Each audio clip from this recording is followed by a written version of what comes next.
Bonjour et bienvenue sur The Crime Reel. Robert Nestor Marley, ou plus connu sous le nom de Bob Marley, est né le 6 février 1945. Il a débuté sa vie dans le village rural de Nine Mile, au cœur de la Jamaïque. Il est né de Norville Marley, un officier de la marine britannique d'origine caucasienne, et de Cedella Booker, une femme jamaïcaine noire. Alors que sa mère était une Jamaïcaine fière, son père était rarement présent, laissant Cedella élever Bob seul. Grandir à Nine Mile était difficile. Le village était petit et isolé, et bien que sa mère travaillait dur pour subvenir à ses besoins, Bob a connu très tôt les dures réalités de la pauvreté. Ses origines métissées allaient plus tard jouer un rôle important dans sa vision du monde et façonner les thèmes de l'identité raciale qui traversaient sa musique. À l'âge de 12 ans, Bob Marley a quitté sa maison rurale et a déménagé avec sa mère à Kingston, la capitale animée de la Jamaïque. Ils se sont installés à Trenchtown, l'un des quartiers les plus pauvres et les plus politiquement instables de Kingston. C'est à Trenchtown que Bob allait commencer à développer la résilience, la force et la vision artistique qui allaient plus tard définir sa vie. La vie à Kingston n'était pas facile. Trenchtown était marqué par un mélange important de pauvreté, de criminalité et d'agitation sociale, mais c'était aussi un lieu de bouillonnement culturel où la musique était une échappatoire commune et une forme d'expression. Bob, comme beaucoup d'autres, trouvait du réconfort dans la musique. Sa mère, Cedella, a joué un rôle crucial dans le développement de son talent. Elle l'a encouragé à poursuivre la musique, même s'il y avait peu d'argent pour soutenir son rêve. La première expérience de Bob dans la scène musicale locale est venue grâce aux sound systems vibrants de Kingston. Ces installations de disc jockey mobiles de fortune ont joué un rôle essentiel dans le développement de la musique jamaïcaine, et c'est là que Bob est tombé amoureux des sons du ska et du rocksteady. À 14 ans, Bob a rencontré des figures majeures de la scène musicale jamaïcaine, dont ses futurs compagnons de groupe. Ses amis d'enfance, Bunny Wailer et Peter Tosh, s'intéressaient eux aussi à la musique. En 1963, tous les trois ont formé les Wailers, un groupe qui allait changer à jamais le visage de la musique. Leurs premières années ont été marquées par une quête acharnée de reconnaissance, jouant dans de petites salles et luttant pour se faire un nom. Mais à la fin des années 1960, les Wailers ont eu leur chance lorsqu'ils ont signé avec le célèbre producteur Lee Perry. Lee était souvent appelé Lee Scratch Perry, et son studio est devenu le berceau de nombreuses chansons qui allaient définir le son de Bob Marley. La combinaison unique des paroles poétiques de Marley, de la section rythmique solide du groupe et de la production expérimentale de Perry a créé un son résolument jamaïcain, mais aussi universellement attrayant. Les années 1970 ont marqué un moment charnière dans la carrière de Bob Marley, non seulement en tant que musicien, mais aussi en tant que symbole mondial de résistance et d'espoir. Après des années de lutte pour obtenir la reconnaissance, la percée des Wailers est survenue avec la sortie de Catch a Fire en 1973. Ce fut un moment décisif qui allait changer non seulement la vie de Bob, mais aussi le cours de l'histoire de la musique. Produit par Chris Blackwell d'Island Records, l'album a révolutionné la musique reggae. À cette époque, le reggae restait largement underground à l'international, surtout limité à la Jamaïque et aux Caraïbes. Mais Catch a Fire a fait découvrir le reggae au grand public en Europe, ainsi qu'aux États-Unis. Des chansons comme Stir It Up et Concrete Jungle présentaient alors un mélange unique de rythmes reggae traditionnels et d'influences rock. Cela était dû à la production innovante de Chris Blackwell et au style expérimental de Lee Scratch Perry, qui avait produit bon nombre des premiers morceaux des Wailers. Plus qu'une simple innovation musicale, Catch a Fire a fait découvrir au monde le génie lyrique profond de Bob Marley. Ces chansons ne parlaient pas seulement d'amour ou de chagrin, elles abordaient indirectement les luttes sociales, l'oppression systémique, la quête de liberté, comme avec Concrete Jungle, par exemple. Marley a dressé un tableau saisissant du paysage urbain de Kingston, rempli de violence et de désespoir. Mais tout n'était pas sombre. Les paroles de Marley étaient également imprégnées d'optimisme, d'espoir et d'appel à la résistance. La décision de Marley d'adhérer pleinement au rastafarisme au début des années 1970 n'a fait qu'ajouter une nouvelle dimension à sa musique. Le rastafarisme, un mouvement religieux et social apparu en Jamaïque dans les années 1930, reposait sur l'idée de l'émancipation des Noirs, le rejet de la domination coloniale et la vénération de l'empereur Haïlé Sélassié d'Éthiopie en tant que figure divine. Pour Marley, le rastafarisme n'était pas qu'une croyance, mais une philosophie qui a influencé sa vision du monde et sa musique. Cela était évident dans des chansons comme Keep on Moving, Rastaman Chant et Natty Dread. Marley et les Wailers ont sorti Rastaman Vibration, un album qui était révolutionnaire tant sur le plan musical que social. C'est leur premier disque à figurer dans les classements américains, atteignant la 8e place du Billboard 200. Le morceau War, une réinterprétation d'un discours de Haïlé Sélassié, est devenu l'un de ses hymnes les plus emblématiques. La chanson dénonçait fortement les inégalités, le racisme et l'oppression dans le monde. Elle a également marqué un tournant majeur dans la façon dont le reggae était perçu par le public international. Bob Marley n'était plus seulement un artiste jamaïcain. Il était une voix internationale pour le changement social. À mesure que les Wailers gagnaient en popularité, la composition du groupe a évolué. Bunny Wailer, l'un des membres fondateurs, a quitté le groupe en 1973, invoquant des divergences sur la direction du groupe. Peter Tosh, autre membre fondateur, quitta aussi le groupe en 1974 pour une carrière solo. Bien que cela ait laissé Bob Marley comme figure centrale des Wailers, cela lui a également offert l'opportunité d'affiner son style, en se concentrant sur des messages d'éveil spirituel, de justice sociale et d'émancipation politique. Malgré le départ de ses camarades de groupe, la présence de Marley dans la musique reggae n'a fait que se renforcer. Son album suivant, Live, en 1975, a encore renforcé son rôle d'ambassadeur du rastafarisme et de leader dans la lutte contre l'oppression. Sa musique est devenue un moyen d'aborder non seulement les luttes personnelles, mais aussi les problèmes mondiaux, ce qui lui a valu un public fidèle en Afrique, en Europe et au-delà. À la fin des années 1970, Bob Marley était devenu une icône mondiale, non seulement pour sa musique, mais aussi pour son engagement indéfectible en faveur de la justice sociale, de la paix et du mode de vie rastafarien. L'influence politique et sociale de Bob Marley a fortement augmenté à la fin des années 1970. C'était une période de troubles politiques intenses en Jamaïque. Alors que le reggae servait déjà de puissant moyen d'expression sociale, la visibilité et l'impact de Bob Marley dépassaient largement la musique. Il est devenu l'incarnation vivante de l'unité, de la paix et de la résistance. L'histoire de crime réel la plus notable concernant Bob Marley concerne la tentative d'assassinat de 1976. Le 3 décembre 1976, 7 hommes armés ont fait irruption au domicile de Bob Marley sur Hope Road à Kingston, en Jamaïque. Il était environ 20h30 et ils faisaient une pause pendant les répétitions. Des hommes armés ont tiré au hasard, blessant Bob Marley à la poitrine et au bras. Sa femme, Rita Marley, a été blessée par balle à la tête alors qu'elle était assise dans sa voiture. Le manager Don Taylor a été touché aux jambes et au corps. L'employé du groupe, Louis Griffiths, a également été blessé. Miraculeusement, toutes les personnes qui ont été touchées par balle ont survécu à l'attaque, mais l'événement les a laissés marqués physiquement et émotionnellement. Le mobile de la tentative d'assassinat était très probablement politique, car cela s'est produit seulement 2 jours avant le concert Smile Jamaica prévu, qui visait à promouvoir la paix au milieu de la montée de la violence politique. Bien que Bob ait maintenu une position publique neutre, beaucoup le percevaient comme étant aligné avec le Premier ministre Michael Manley et le Parti national du peuple. Le Parti national du peuple, le moment du concert, peu avant les élections nationales, a fait de Bob Marley une cible pour ceux qui craignaient que son influence ne fasse basculer l'opinion publique.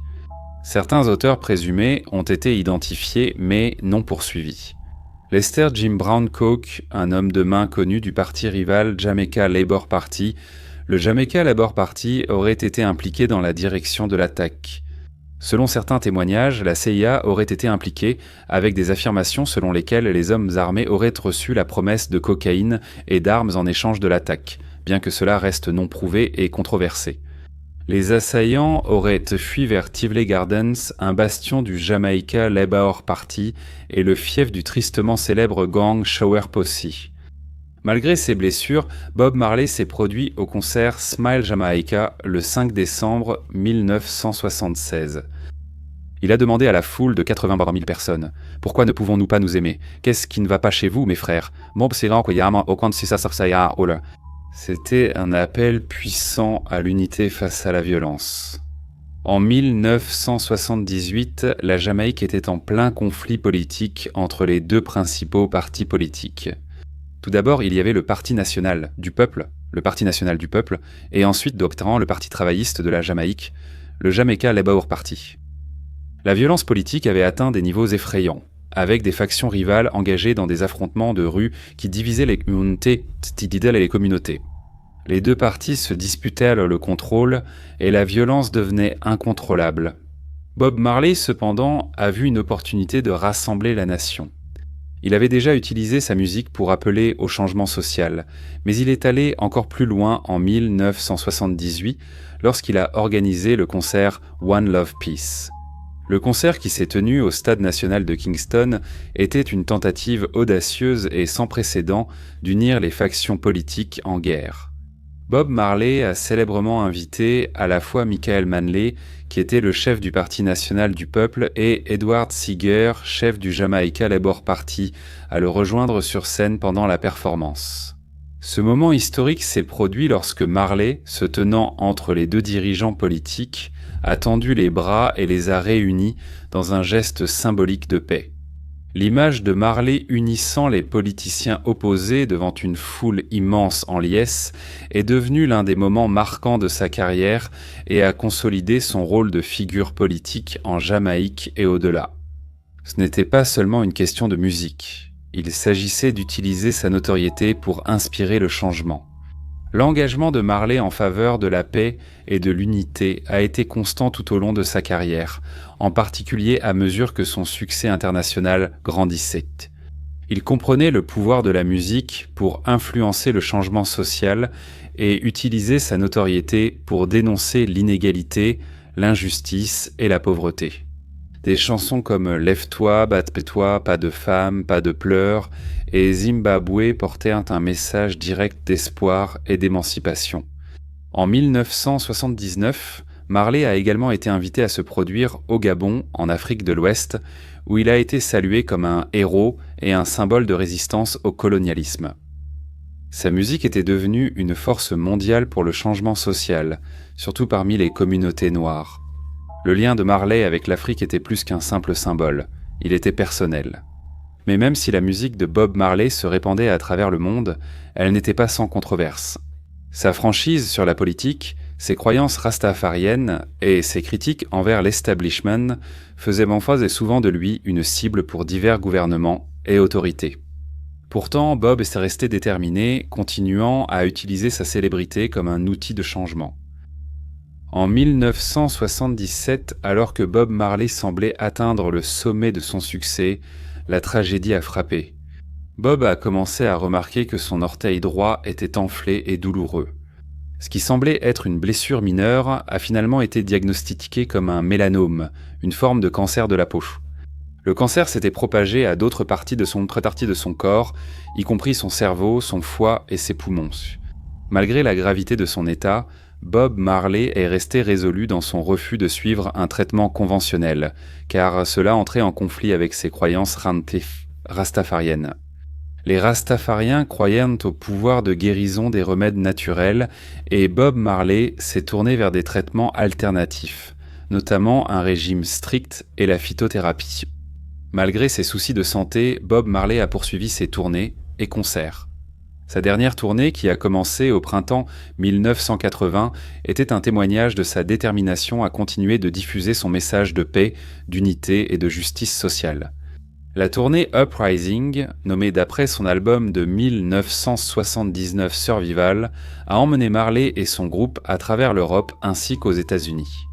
Même s'il était visiblement affaibli, les performances de Marley restaient électrisantes et sa connexion avec le public était indéniable. Il était clair que l'homme qui avait autrefois été un symbole de rébellion et de défi était devenu un ambassadeur d'espoir et aussi d'amour. Le dernier concert de Bob Marley a eu lieu au Stanley Theatre à Pittsburgh, le 23 septembre 1980. Quelques jours avant, il s'était effondré en courant à Central Park, mais avait quand même insisté pour jouer. Il a dit « Je ne devrais probablement pas, mais je dois le faire pour mon groupe. Ils ont besoin d'argent. Nous sommes là. Nous allons jouer. » La liste des morceaux comprenait Natural Mystic, Exodus et No Woman, No Cry, et s'est terminée par une interprétation solo bouleversante de Redemption Song. C'était une autre performance puissante, malgré sa santé déclinante, et cela a également marqué la dernière fois que Bob Marley montait sur scène. Peu de temps après, il est retourné à Miami pour se faire soigner, mais il est décédé le 11 mai 1981 à l'âge de seulement 36 ans.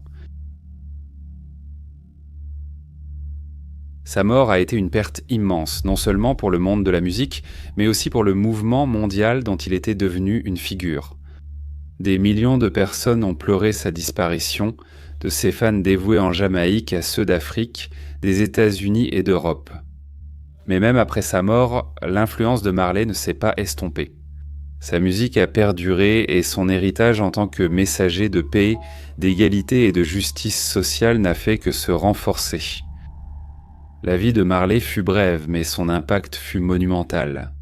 Il avait utilisé sa musique pour dénoncer les injustices du monde, et, ce faisant, il a créé un mouvement durable, un mouvement qui a transcendé les frontières, les races et les idéologies politiques.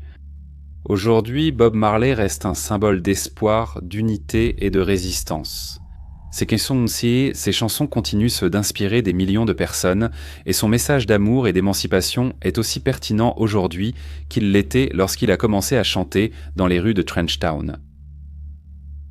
La mort de Bob Marley le 11 mai 1981 a été un événement mondial. Les hommages ont afflué du monde entier, non seulement de la part des fans et des musiciens, mais aussi des dirigeants politiques, des icônes culturelles et des militants qui avaient été touchés par sa musique et ses messages. En Jamaïque, le gouvernement a déclaré des funérailles nationales. Marley a été inhumé dans son lieu de naissance à 9 Mile, où il a été enterré avec une Bible, sa guitare, une tige de ganja et une bague qu'il avait reçue du fils de l'empereur éthiopien Haïlé Sélassié. Bien que sa présence physique ait disparu, l'influence de Bob Marley n'a fait que s'approfondir au fil des années suivant sa mort. Sa musique continue de résonner à travers les cultures et les générations, avec des titres comme One Love, Redemption Song, Three Little Birds et No Woman, No Cry, qui sont devenus des hymnes intemporels. Ces chansons sont bien plus que de simples mélodies entraînantes. Ce sont des messages de résilience et d'espoir durable. En 1994, Bob Marley a été intronisé à titre posthume au Rock and Roll Hall of Fame, un honneur rare pour un artiste de reggae. En 2001, il a reçu le Grammy Lifetime Achievement Award. Et le magazine Time a même nommé Exodus le meilleur album du XXe siècle. Sa compilation de ses plus grands succès, Legend, reste l'un des albums de reggae les plus vendus de tous les temps, avec plus de 25 millions d'exemplaires écoulés dans le monde entier. Bob Marley a également contribué à faire du reggae un phénomène mondial. Avant lui, le reggae était principalement un genre jamaïcain avec une portée internationale limitée. Grâce à Bob, le son de la Jamaïque a trouvé un public mondial. Son mélange unique de reggae, rock et soul, avec des paroles spirituelles et politiques, a redéfini la musique populaire. Aujourd'hui, l'image de Bob Marley est instantanément reconnaissable, que ce soit sur des t-shirts, des fresques murales ou des affiches, et son nom reste synonyme de paix et de liberté. Sa famille a également œuvré pour préserver et développer son héritage. Ses enfants, dont Ziggy Marley, Stephen Marley, Damien Marley et Cedella Marley, sont nombreux à être devenus eux-mêmes des artistes reconnus. Le message de Marley perdure également à travers diverses fondations et initiatives humanitaires, notamment la fondation Bob Marley qui soutient l'éducation, le développement communautaire ainsi que certaines causes de justice sociale. Son ancienne maison à Kingston a été transformée en musée Bob Marley. C'est un lieu de pèlerinage pour les fans du monde entier. Peut-être que l'aspect le plus durable de l'héritage de Marley est sa capacité à unir les gens. Par ses performances, paroles et activismes, Bob a brisé des barrières et rappelé l'humanité commune au monde. Sa vision était ancrée dans la croyance simple mais puissante que l'amour, la vérité et la justice peuvent transformer la société. Plus de 4 décennies après sa disparition, Bob Marley reste non seulement le visage du reggae, mais aussi une icône mondiale d'espoir et d'unité. Ces mots « un seul amour, un seul cœur, unissons-nous et sentons-nous bien » sont aussi pertinents aujourd'hui que jamais. Un appel intemporel à la guérison dans un monde divisé. Comme je suis anglais, je pensais qu'il fallait mentionner que Bob Marley a vécu à Londres, notamment à Chelsea, en tant que réfugié après la tentative d'assassinat. Pendant son séjour là-bas, il considérait Londres comme une seconde base et un centre créatif. Il a terminé l'album Exodus et a profité du football à Battersea Park. Parmi ses résidences figurait le 42 Oakley Street, où se trouve aujourd'hui une plaque bleue du patrimoine anglais. Il y avait d'autres adresses, notamment une à Bloomsbury, Notting Hill et aussi Brixton. Hier seulement, le samedi 25 octobre 2025, les exploits footballistiques de Bob au parc Battersea ont été reconnus par l'installation d'une plaque verte dans le parc. Moi personnellement, j'étais à la centrale électrique de Battersea cet été. C'est maintenant un centre commercial. Et pendant que j'étais dans le pub du coin, j'ai remarqué ce panneau qui reconnaît que c'est ici que la photo de l'album Animals de Pink Floyd a été prise à la fin des années 70. Voici ma vue en 2025, quoi. C'est un peu différent. Cela conclut l'histoire d'aujourd'hui. Pour ceux d'entre vous qui ont apprécié écouter une histoire sur la musique, vous serez peut-être intéressés de savoir que j'ai fait, il y a quelque temps, un épisode sur Marvin Gaye, qui était une autre histoire, et un lien va apparaître pour que vous puissiez la voir. Eh bien, cela conclut l'histoire d'aujourd'hui. Merci beaucoup de m'avoir écouté. Prenez soin de vous. Au revoir. Psst. L'une des citations les plus célèbres de Bob Marley, « Vous ne trouverez jamais la justice dans un monde où les criminels font les règles. Au revoir.